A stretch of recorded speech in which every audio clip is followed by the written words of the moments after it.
Well, hello, and welcome to this special takeover episode of Words and Nerds. We're taking over. We're taking over the channel for the day.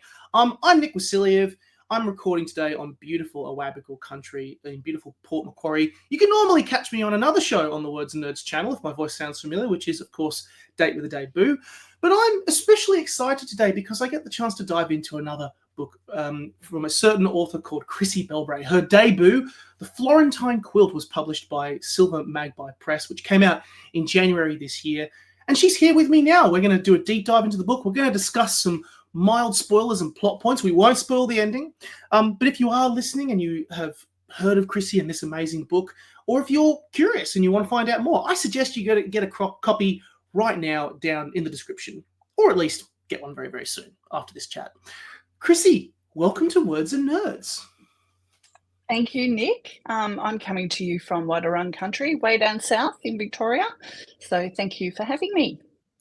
It is such a pleasure to have you, and it's such a pleasure to talk about this beautiful book, which for everyone who is watching the video, I've just put up a cover of it on the screen now. And I will say, first of all, what a beautiful cover. It's always important people say judge a book by its cover. In this instance, I feel like it's kind of one of those exceptions where you're like, yes, this cover is incredibly beautiful and reflects the story beneath. Tell us a bit about this cover. The cover was done by Holly Dunn in New Zealand, and she really got the brief. So it was great. She did read the manuscript first, which I was impressed with, and she understood all of the symbolism that I felt was important within the novel. So I was so happy with it. It's fantastic. It is such a beautiful cover, and of course, you know, this book is a fantastic historical deep dive, historical fiction, and I know that you kind of started your career in education before we kind of dive into talking about the Florentine Quilt. But you and I, we were just talking about before we started recording, we've got a mutual acquaintance, or a couple of mutual acquaintances. And one of is a certain Fiona McIntosh, who you did a masterclass with and completed your first historical manuscript with.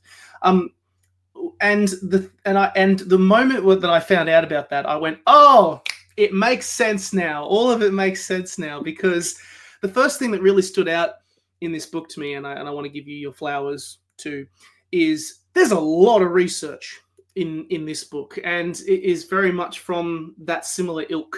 My first interactions with Fiona was when she talked about all the research that she did for her book, The Champagne War. All of her talk about going to spaces, all of the talk about examining the history of Champagne, which was just so fascinating. Her research level was insane. Now that I have someone who has been in her orbit and kind of learnt the skills and the craft of researching for her historical book, tell me about the craft of that, because that's obviously a key intrinsic part of your book as well too. Yeah, and I suppose it wasn't initially the starting point wasn't really the locations. They sort of came to me, in a kind of alchemy, I suppose, along the way. But I did want to set something. One of the characters is actually based on my great-grandmother, from her experience, where she came from Cornwall to Victoria, and that, so I knew that was something that I had to sort of use as that Cornwall was going to be a base. And obviously the themes that are around the story, the Tristan and Isolde legend that I have drawn on, and also another one, which is the Lost Lands of Lyonesse.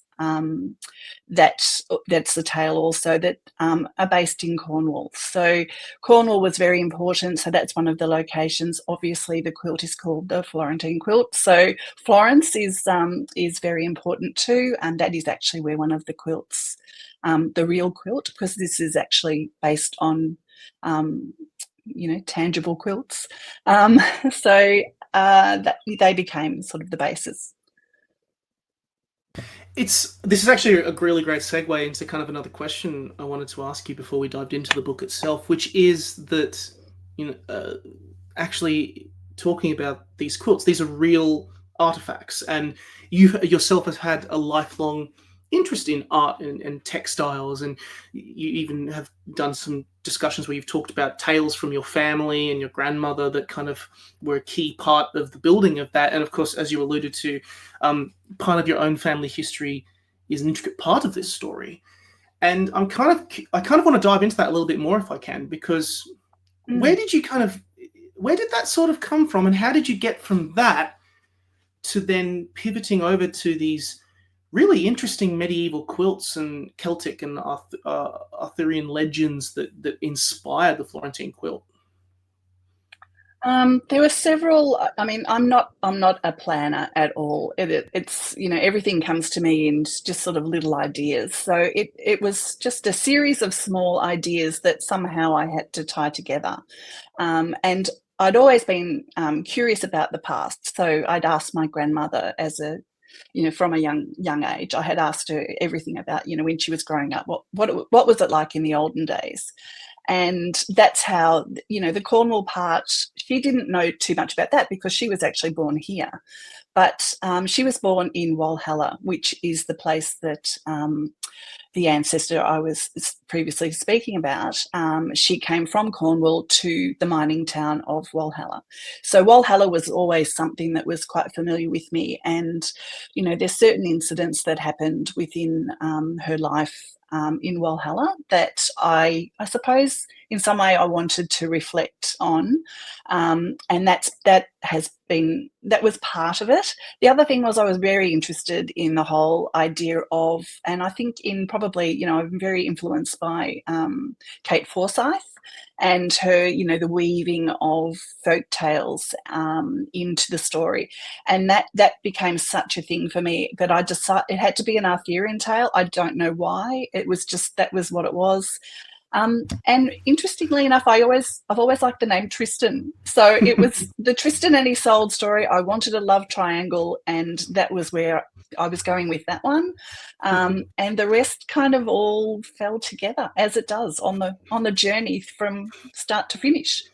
I'm not surprised that Kate Forsyth was an influence. That was the other, off the back of it, that was the name I was going to bring. I ran into earlier this year at the Newey Writers Festival, and that was the first time I'd actually met her face to face. I'd had lots of interactions with her, but I was doing this kind of hosting an event, and I noticed that there she was down the front, doing some needling work at the same time, which I was just like, because I knew all the stories about how she does like scrapbooks, textures, drawing. She pulls from a lot of her creative process is so fascinating. And seeing her doing a textile and doing some sewing down the front, I was like, of course she is. That's just her. That's just what she does. And I love that. I'm not surprised that her influence kind of came through in your book as a key inspiration. The book came out on January 22nd. It's been out in the world for a few months now, at the time of us recording. How's the reaction been so far? Because obviously it goes off and has a life of its own a little bit. Has there been anything that surprised you? Has there been any kind of funny stories where you've suddenly gone into a bookshop in a random part of Australia and all of a sudden there's your book staring back at you and you go, this is a weird out-of-body experience and strange? Yeah, it has been a little bit like that. I think that the experience for me was probably going into, I had an event at Better Read Than Dead, and I walked upstairs and I was just expecting, to be perfectly honest, I was expecting mainly author friends to be there in the audience. And I walked up and the first 4 people I saw, I had no idea who they were. And I thought, wow, that's the they're best. Readers. Yeah, that's and the best. I don't know them. So it was, it's really going out to places that, and to people who I don't know, not just my friends and family. So, I was kind of expecting my friends and family, or hoping they would support me, but to have it reaching further. And in fact, this week I've had quite a few little messages from friends saying their friends have read it and friends of their friends have read it, and all very positive feedback, which is lovely. So I am really enjoying that experience after such a long time. Yeah, it's nice that it's always something that never ceases to amaze. Like your book goes out and has a life of its own, and it kind of it's like, you know, when you say goodbye to it, it is kind of a little bit like a baby. It goes out and has its own life, and then by extension, you don't know where it's going to go. You don't know the people it's going to interact with, whose lives it will change, and whose people the enjoyment that it will bring to other people. So it's always just so nice to hear that. I love that story of you going up to better read than dead, and the first four people are people you didn't know. I'm like, yes, that's fantastic that the book has kind of traveled that far and done those adventures. So let's talk about it. Let's talk about this book. And, you know, similarly with Date with a Debut, I always like to kind of dive into this particular section with the classic, with the book pitch. And I feel like it's perfect with this one here. First of all, of course, it is a debut. And of course, that it's a great way to kind of start and get the deep dive. Obviously, it's been out for a few months now, so I'm expecting you to be nailing it with the book pitch and hitting it. I'm in the lift. We're going up some floors. What is the Florentine Quilt about? A call from the past can never be ignored. I think that's one of the things I would like to say. But yeah, inspired by an Arthurian legend.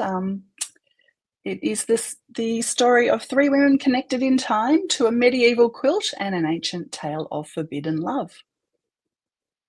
Ding! Got there. Nailed it at the top. Love it. I love it. This book is so fantastic. It talks about...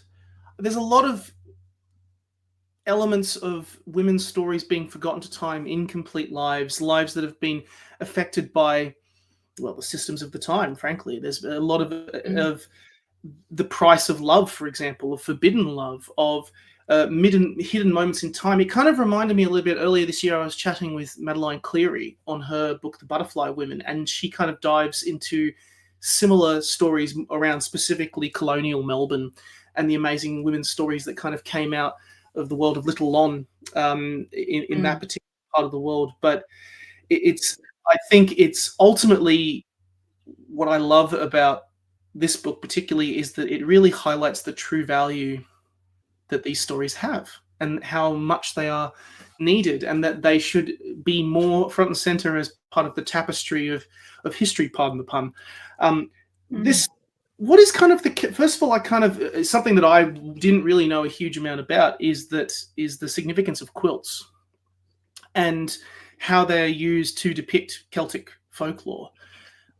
Before we kind of dive into the characters, kind of explain that a little bit more, that kind of connection of quilts, and because the significance of that and the significance of those pieces is very critical in this story. I mean, it's the title of the book.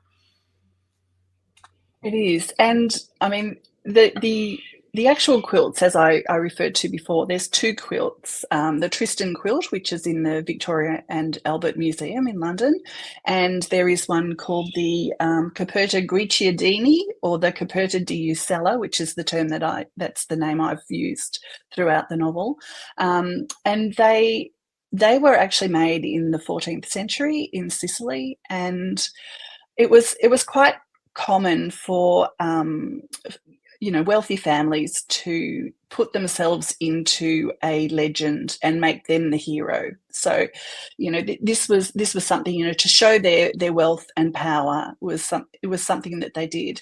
And remembering that people of those times didn't read. So, the average person didn't read. So a pictorial story was the way that they would understand, who these people were. But of course it was women making the quilts, and it was women who were putting in the time and the hours and the effort and the design. They were the ones that were doing that in these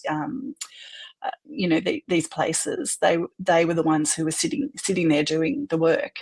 And in this story too, there is a connection with my main character Theodora, and she has this the ability, psychometry it's called, where she feels the emotions, the feelings within objects. And if you think about women sitting there and having a great day, having a bad day, struggling through life, and they're sitting there working, it's not hard to think that perhaps those emotions are being drawn, into the quilt that they're working on, and then that's being shared. And so, can we experience something from that? So it was just that whole concept of another way of storytelling, I suppose, really, you know, another way of doing that. Yeah, absolutely. And I think it's off the back of that, it's so interesting that in this time where, you know, women's stories were frequently forgotten and left to time, this was another way. Ironically, in all these quilts and artifacts, it was the women creating this. It was the women putting their heart and soul into this work. And I'm so glad you've mentioned Theodora, because let's talk about her a little bit. You know, she's the first character this set in 2024 Australia. She's kind of this textile conservator. When at the start of the book, she's kind of going through a lot. She's grieving the recent, you know, the loss of her grandmother, and then she's kind of offered this opportunity to kind of restore this medieval quilt that kind of appears, that kind of comes into her life. And as you say, as she dives into it and gets kind of spends more time examining it, looking at all of the stuff into it, all of these elements come out that actually also have a big significance to her. Tell us a little bit about Theodora, because she's kind of one of the key frames of this story, and I think it's kind of a good way to break it down via these three characters that you have displayed, of course, on the front cover as well. Yeah, so Theodora has, as you said, she's had a little bit of trauma in her life. She's really grieving her grandmother, and it's almost like her grandmother's dying wish that she would follow the course that she had started on, which was to be a textile conservator. And she has also been encouraged to quilt from a young age with her grandmother. So that's their sort of something that they've done together. And anyway, so her grandmother has left her a diary that belonged to her grandmother, and which is the second character, Amelia. And of course, Theodora doesn't know anything about Amelia, so she's quite curious to find out more about her, and is going to London to have a look at the Tristan quilt at the V&A, which is, when you go into the history of the actual quilts, they are part of the same. They're part of the same quilt. Anyway, it's a quilt, a sister quilt, let's call it that. So Theodora, while she's in London, decides to go down to Cornwall, which is where Amelia is from, and have a look at the places that she may have visited. So that brings in a whole other story of her understanding what's happened in her great-great-grandmother's life.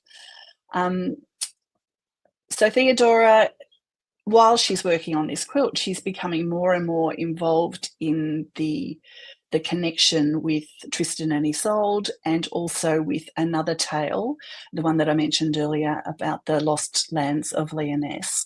Lyonesse being the land that Tristan happened to have been born in. So, and that's another tale that comes through, and in that tale there is a knight who is the only survivor of the rising floods that flooded these cities, and his name was Trevelyan. So that was another part that Theodora's finding out all of these little. She's picking up breadcrumbs all the way along that are tied to this quilt until she finally gets to Florence. And of course there is a love interest, but I don't need to go into that too much at the moment. No, that's spoilers. We keep that spoiler free. But it's good that you've mentioned the name Trevelyan, because one of the other characters in this, we suddenly find ourselves back in 1875 to begin with, following the character Florence, who at the start of her story is exiled from Queen Victoria's court for the crime of falling in love. How dare she?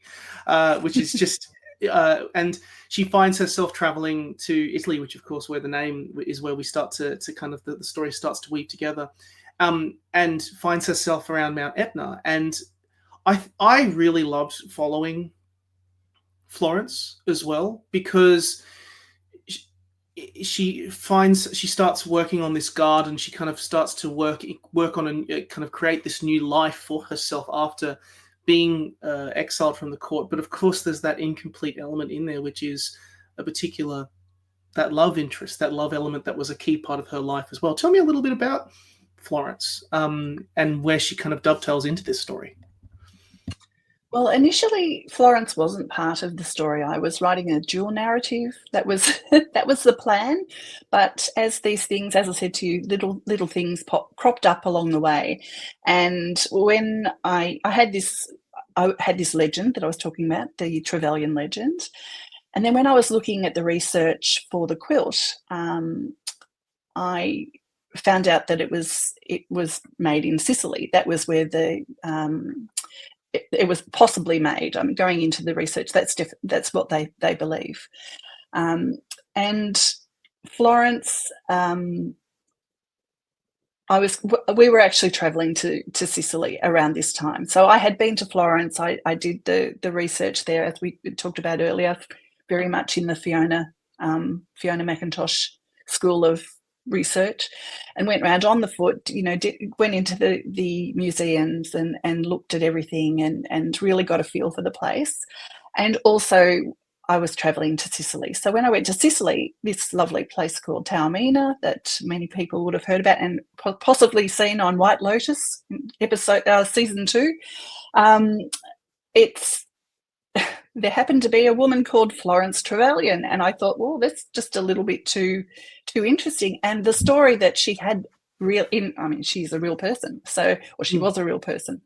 The fact that she had been exiled supposedly from Queen Victoria's court, well, as a writer, you start to go, oh, I wonder why, and how could this happen? And maybe there's something more to that. And I of course believe that there was definitely something more to it, because it didn't make sense to me. So I looked into it. So I had a really lovely research assistant in Newcastle Library, and he pulled out the most amazing stuff. No, Newcastle in UK.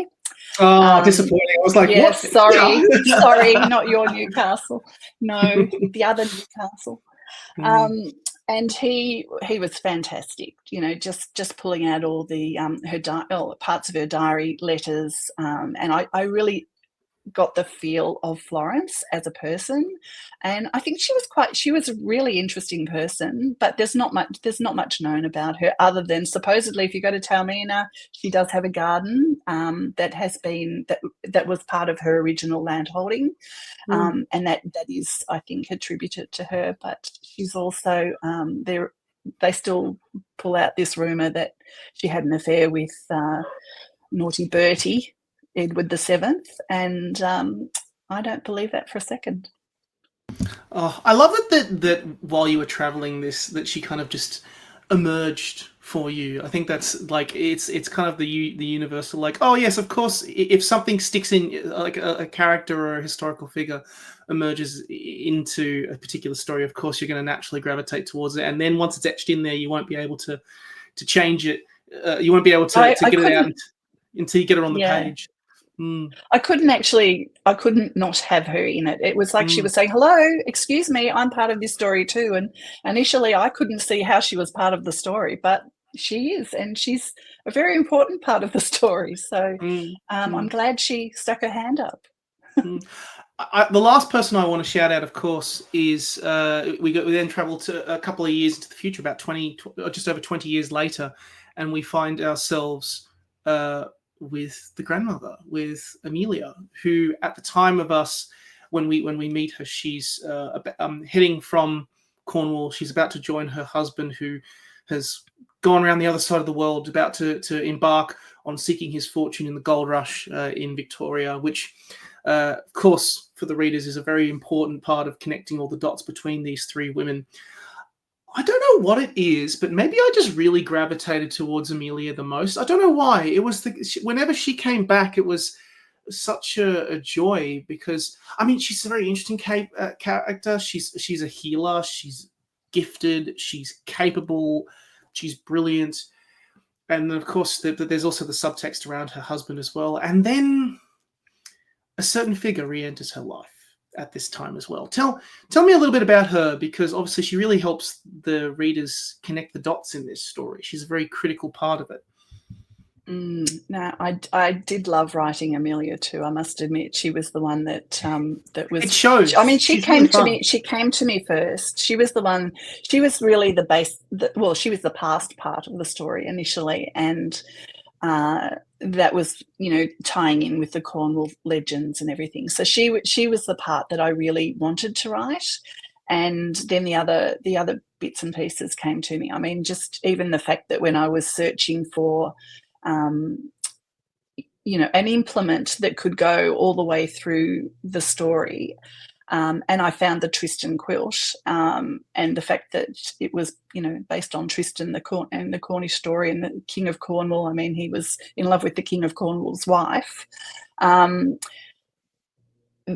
of that sort of tied in. But with Amelia, as with all the stories, there is the unrequited love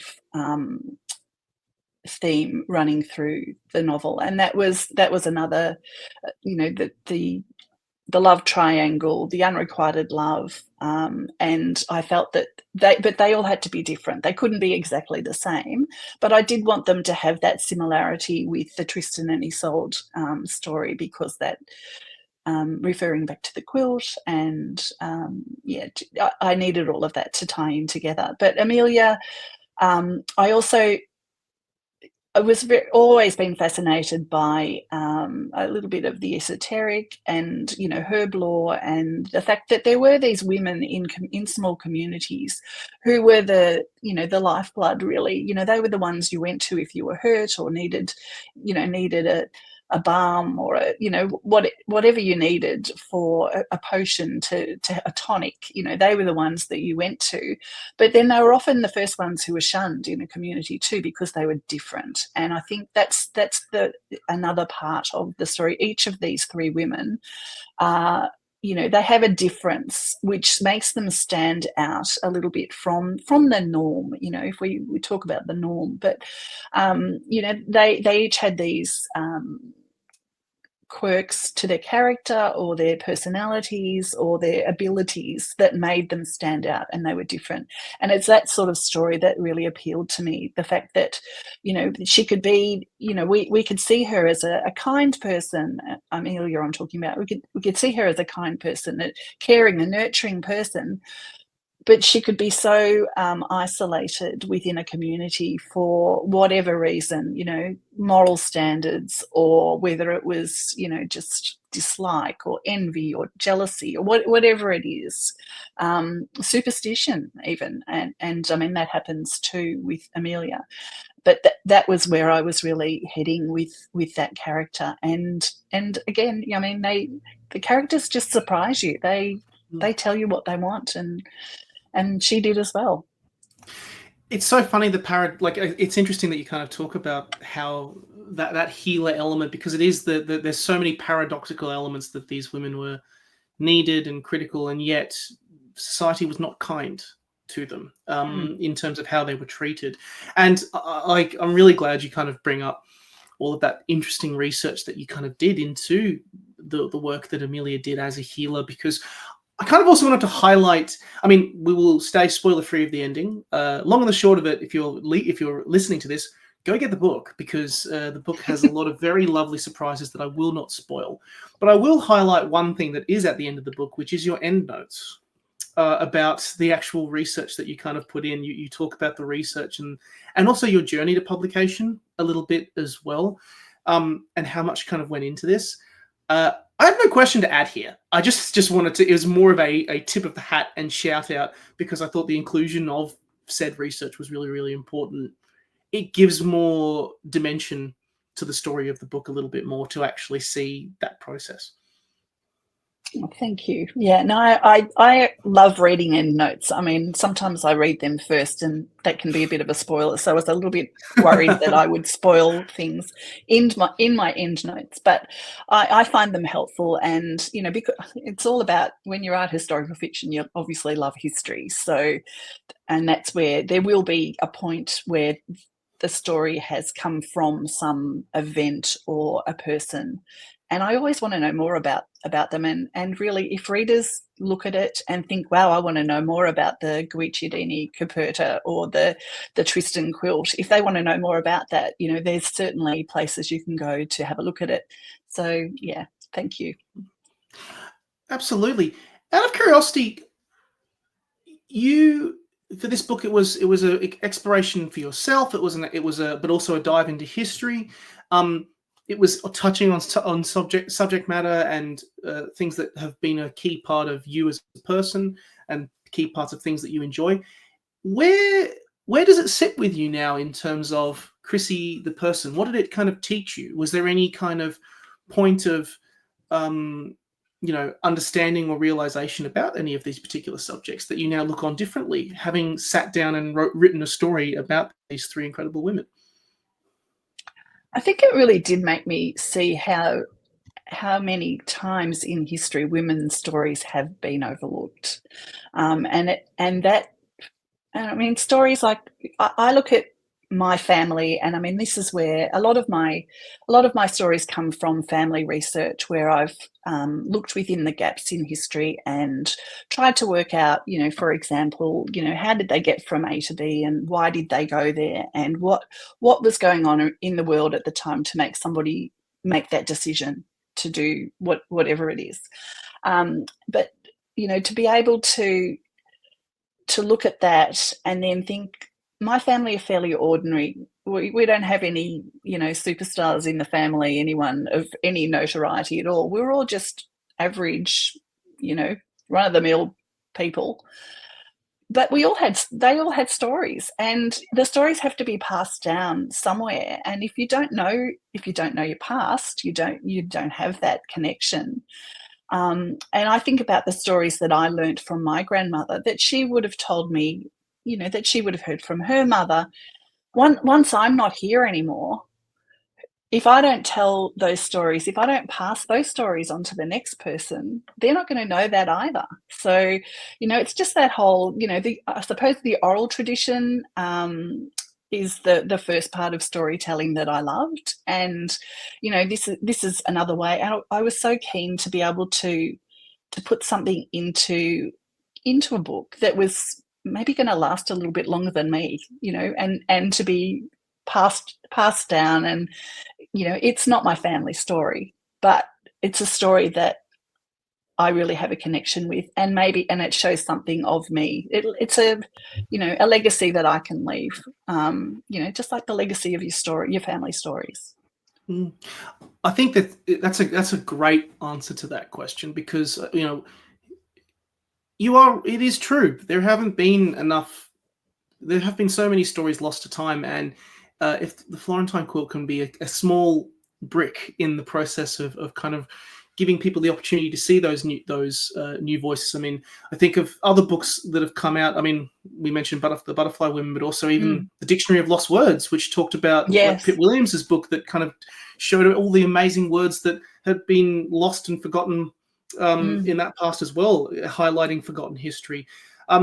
It changes everything. It makes the next generation, suddenly there's stories there that they can pull from, there's elements that they can pull from, and suddenly history is no longer so black and white. It is a tapestry, both told by more than just one gender and one upper class element and anything that might be in between. It makes it much more of a touchstone and a connection point off the back of it. You should be really proud of this book. It's a great book. Thank you, Nick. I'm very proud of it. I am. I'm delighted with it, how it's turned out. A lot of people have helped me along the way. As we all know, no book gets written just by one person. There's a whole team behind you of wonderful. I've had wonderful feedback and editing assistance, and I'm very, very happy with that. I think you should be. It's a fantastic book, and it's, I think, a real testament to the amount of work that was put into it, that I really hope that readers get behind it and read it and enjoy it. Out of curiosity, what's next? Is there any other stories that have kind of emerged out of the abyss from this that make you go, oh, I have to go and look at that, I have to revisit that, or I have to look at this again? Or is the Florentine Quilt, have you set out to achieve what you meant to achieve by publishing it? Oh, I think there's more. Oh, yes! I do have more. I love it. I'm actually working on one at the moment that I might even get out later this year, but I'm not sure about that. Yeah, so another one. Did you want to know about it? I do want to know. It's nothing like. Okay, this one's called The Romanov Secret. So we have pre-revolutionary Russia, and we have 1980s Victoria, a winery actually in 1980s Victoria. I'm listening. Look, Russian history, I don't know why I've been diving into Soviet and Russian history for some reason over the last 12 months or so. It's made me realize how interesting that period of time was, but also obviously it's a place filled with a lot of dark secrets and difficult subject matter and topics. It's a very there's a meme that goes around of Americans talking with optimism and then the French talking kind of with those romantic elements, and then the Russians are just straight to the point. They do not mess around with their approach and their literature and their music and their actions and behavior. Yeah. And there is kind of that sort of element that is, you don't want to say is intrinsic in Russian culture, but there is an element to it that kind of comes through in ways. That sounds amazing. Oh God, what? Yeah. So it's a Romanov princess who is basically trying to protect her son from his position in the line of succession, basically. So he is, So it's right before the revolution and the First World War. Really interesting time in Russia too, and I had no idea until I did the research, just the influences of, particularly Europe, on the imperial family. Just obviously they're all interconnected across Europe and to Queen Victoria too. But just and their love of art and music and, as you said, literature and ballet and just everything. So that's I've had great fun setting the past in that one with my past character. And the 1980s, well, I was a 1980s girl, so I love the 1980s. So I have an older protagonist in the 1980s who is trying to reconnect with her family and is discovering some secrets in her family past that she had no idea about. So that's where we're going with that one. Oh, exciting. Well, I will wait with bated breath until it comes out, and I will say no more because it sounds absolutely amazing. I'll simply finish by saying to everyone listening to this book, Florentine Quilt, it's published by Silver Magpie Press. And again, I have the cover up here now. You can get a copy of it down in the description of this podcast. If you are enjoying books and you like books and book podcasts, you can check me out on Date with a Debut. I'm on this channel here that you're listening to at the moment, where we chat with debut novelists and discuss their books and journey to publication. But if you like more episodes like this on Words and Nerds, more takeovers, more episodes where we really get to do a spotlight on books, drop us a review. Leave us 5 stars. Give us a thumbs up. Tell us what you want and where you want it. Wherever you are listening, thank you so much for listening to Words and Nerds. Thank you so much for listening to us and for supporting Australia's incredible book industry, and also for supporting amazing authors like Chrissie, who has absolutely delivered a beautiful story here about so many incredible things, as well as giving me a deep dive into something that I myself didn't know about. So, Chrissie, thank you so much. I really, really enjoyed this book, and it's been a pleasure to chat to you today. Thank you, Nick. It's been delightful. Thank you so much for having me.